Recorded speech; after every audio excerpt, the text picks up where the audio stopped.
Hey Dragon fam. So today we're going to fix a major problem. So as you can see, this is the last print I started and it was supposed to be a basket, but you can see it's just a disaster. Now, am I blaming my A1 Mini? No, this is my prototyping machine. It works really well. The problem is, being in a wide open space like this, every time the air conditioning kicks on or I have a fan on, we get all this pulling, and you can just see it. It's just horrible. So I need to fix this. So I could buy a cheap plastic enclosure and slap it over top of it and call it done, but that's not fun. So let's jump into this. We're going to build an aluminum extrusion and acrylic housing for it that we're going to move into the studio so it's out of the way so I can actually use this for other things besides the printer, and so you can see it when it's on camera. So let's get going.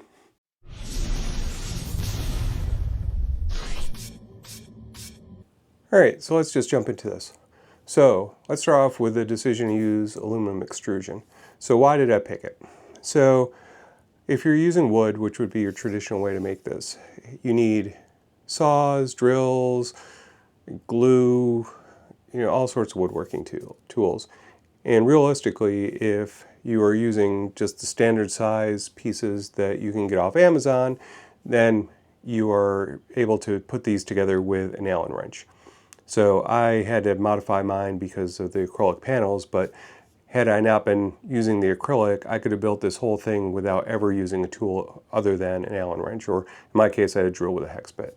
So the advantages of aluminum extrusion over wood starts off with it is always dimensionally the same. So I'm using 2020 aluminum extrusion, which is always the same size. It has much higher rigidity and strength than wood does. It doesn't warp, it doesn't cup, it doesn't twist. So you are always using the exact same thing. So if you pick up one piece of aluminum extrusion and need to replace it with a second one, it is the exact same thing as long as it's 2020 or 2040 or 2030 or 3030 or whatever you're using. So I also like the fact that it is a much cleaner aesthetic. I feel like it's a little more modern than a wooden one would be, and the weight is significantly less than a wood structure would be. So the other thing I like about aluminum extrusion is with my ADH brain and jumping all over the place, I can easily take this apart, put it back together, take it apart, put it back together in unlimited different ways. I can switch out the way I'm connecting. I can switch out the adapters. Okay, let's get on to the parts. So, as mentioned, this is the 2020 aluminum extrusion. So I went with the blue, which I love, but you can also do black, and then sometimes you can find them in silver. But these are the two most common colors, black being obviously the most common. And you can get all this stuff on Amazon. So I used 4 pieces of 48-inch 2020 aluminum extrusion for the legs, and then I used 12 pieces of 24-inch aluminum extrusion for the body of the enclosure. And then I had another 4 pieces of 24-inch to create the door. And you can see just off to the side here, it's finished, so I'll show you how it all goes together here in a second. I used 8 corner connectors. So here are the corner pieces. So really easy to use. They have a little grub screw. It takes a 2mm Allen wrench just to close them up, but super easy to do. You slide, if I can get them lined up. You slide this in, nice flush, tighten these up, and then your side pieces simply slot in. And so that gives you a nice clean corner every single time. And as long as you keep these in the same direction, so like for the enclosure, all of these are top and bottom. So, because if you start mixing and matching these, it throws off your dimensions by just a little bit, and it can end up causing problems. So just be careful with what you're doing with these. So we did the 5mm hole sliding T-nuts. So So the one on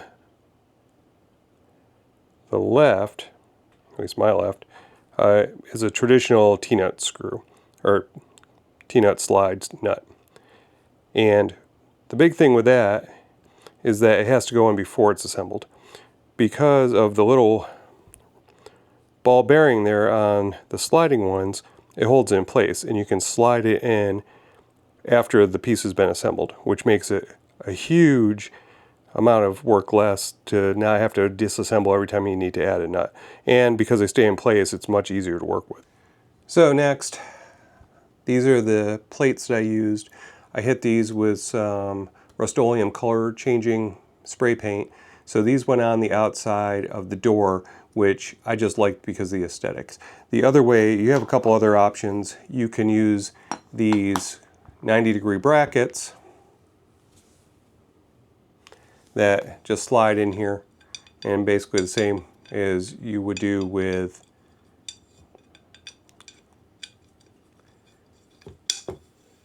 so that would allow you to connect it. So, but I wanted a little more strength, so I went with these 90-degree corners. So much easier to work with. So in these, with the sliding T-nuts, you can slide the T-nut into place and then attach this wherever you want it. So much easier to work with. I used 4 sheets of acrylic, which my neighbor Leah was nice enough to cut on her Thunder laser. So she runs Dragon Baby on, she has an online store for laser products, so I will link her in the description. So thank you to her, because trying to cut the acrylic was a nightmare, and I asked her in the middle of, you know, her selling season, and she was nice enough to still do it for me. Thanks, Leah. I had the 1 sheet of plexi, which she also cut, but that was much easier because it was much thicker. So I had the 1 sheet of that, and that was left over from another project, so I just lucked out.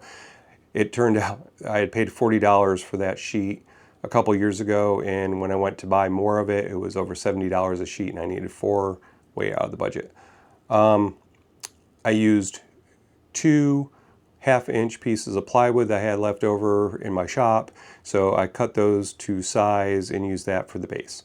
So I used the jigsaw to cut out the corners and just glued them and clamped them together to get them done, and then I covered it with non-contact paper.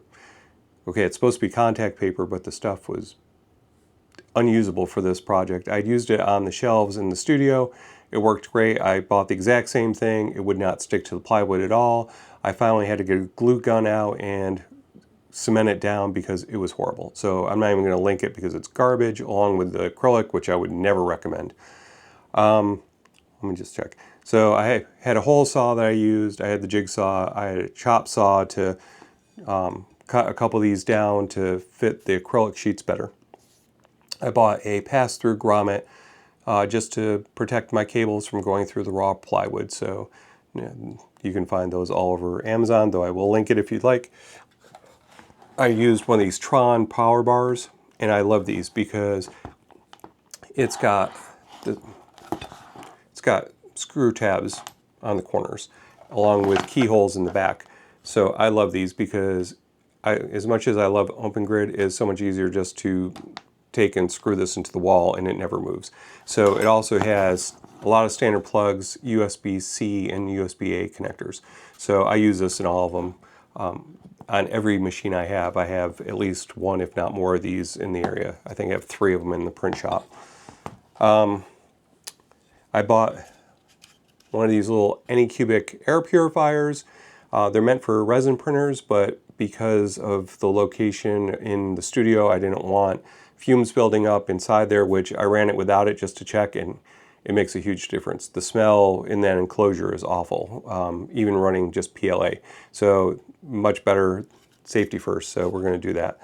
And then I had a Govee LED light that I used on the office wall that you saw. Same one, I just had an extra one left over from when I had purchased it. So that went on, and it also is now around the Open Grid wall behind me. So 2 birds, 1 stone. So really happy with that. So a couple other things that I ended up designing for this project. I did a little 90-degree, much like this, but in plastic with bigger holes, adapter piece that holds up the top just because the lid didn't work so well, and then when I was putting it together it did this, which was less than optimal. So we are using that just to hold it up for now. At some point when the prices come down, I'm going to just buy another piece of plexiglass and put it. I also created a T-track version of a friction clip that I will show you when we get over there. I only printed enough for what I needed and then realized I should have printed an extra one. It holds top and bottom, so it keeps the acrylic sheets tight so they don't flex or rattle. And it was the only way to really put it on because the acrylic's so thin. I tried to drill holes through it just to put bolts in and it shattered. It was awful. So obviously this was not the project made in heaven. So it was really difficult, but you know, the nice part was I stepped away from the project for a bit and then I finally came up with some ideas to help fix this. I also used the 90-degree clips just to secure the base plywood to the middle struts just so that it had a little more security. So why did I use the Govee? I kind of covered this already, but I already had it. And I really didn't want to spend the extra time. I was already way behind on this project. I have gotten a new tool for the office, which I'll show you hopefully in the next video, and I needed the room there, so this had to get done. This had been such a disaster, I truly considered just throwing this project out and not showing the video of it, but if I only show you the stuff that works really well, then when you're building something and you get really stuck and you start looking at everybody on YouTube who never has any problems, it's kind of a disservice to you. So I want to show that, like, I struggled with this and far more than I should have, between the acrylic not working and being the wrong size, and I couldn't find the right size, and the problems with trying to cut it, and thank God Leah came in and helped me out with that. It was just a disaster. So, but the thing is, sometimes you just have to step away, think about it for a bit, and you'll come up with things. So luckily I've gotten pretty good with Fusion, so I was able to whip up a couple pieces and it fixed problems that I would have never seen in my original designs, because I really thought that all the acrylic would go into the walls and it would be done. It would just hold. I had created these little TPU clips. They're just U-channels, and I was going to put them in it to keep it from rattling it. And the acrylic's just too thin and it just bows and falls right out, which you've already seen. The nice part is, you know, lucked out on this one. I ended up putting these all in the front of the enclosure, which did two things. Number one, I think it looks really cool. And if you're a Seahawks fan, I'm sure you approve.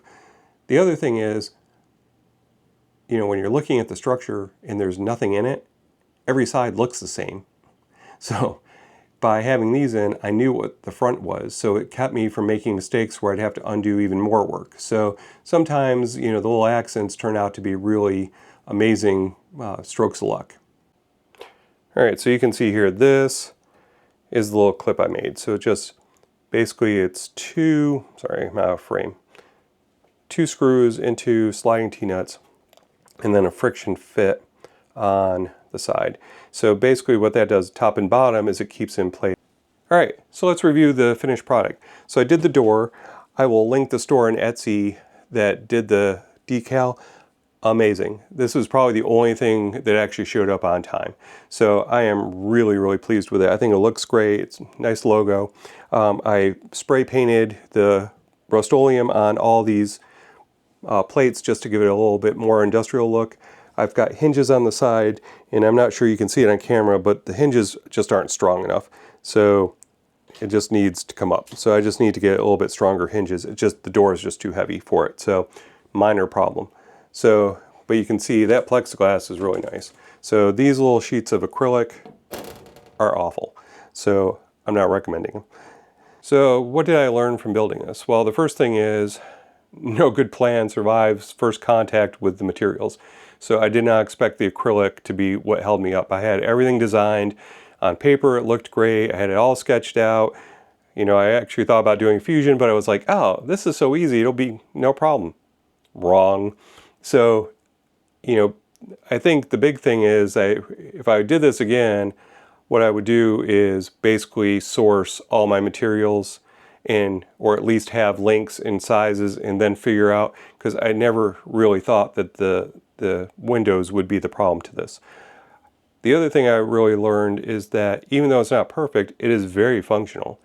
And I struggled with this, but the thing is that I'm actually happier with it because I struggled. And all the little imperfections I can fix. But what I couldn't fix is if I had given up on this and didn't share this with all you, I would have felt like a failure. And nobody wants to feel that way. So, you know, my recommendation is for anybody who's making stuff, stick with it. And, you know, even if the first one is a disaster, you learn a lot, and you truly learn more from your failures than you ever do your successes. So, would I do this again? Probably not. But, because I don't need one. But, you know, it turned out to be a lot more expensive than I thought. I will tell you, I'm definitely, after working with the aluminum extrusion, my desk, I had gone back and forth on doing wood or building it with aluminum, and I am doing it with aluminum all day. It is so nice to work with, and you can cut it with a standard chop saw. I actually bought an aluminum cutting blade just because I don't want to mess up my good wood blade, but a wood cutting blade will go through these like butter. It is so soft. Just make sure you wear your goggles because it throws a lot of chips, and you know, aluminum chips in your eye is not going to feel good. Unless somebody's had it and it feels great, then good on you. Anyhow, so pretty happy with this overall. You know, it does what it needs to do. I'm going to take probably here in a couple of days or so, I'll figure out the hinge problem because this is driving me crazy. And when the prices come down and stuff, I'll replace the acrylic with an actual piece of plexiglass. Overall, like I said, I'm really thrilled with it. And when I print with it now, not only does it print better prints, it's also a lot quieter, so it's not disturbing me as much because it actually acts as a sound dampening unit. So pretty happy overall. So let me know in the comments what your biggest disaster has been and what you think of the overall success or failure of this project. Be nice.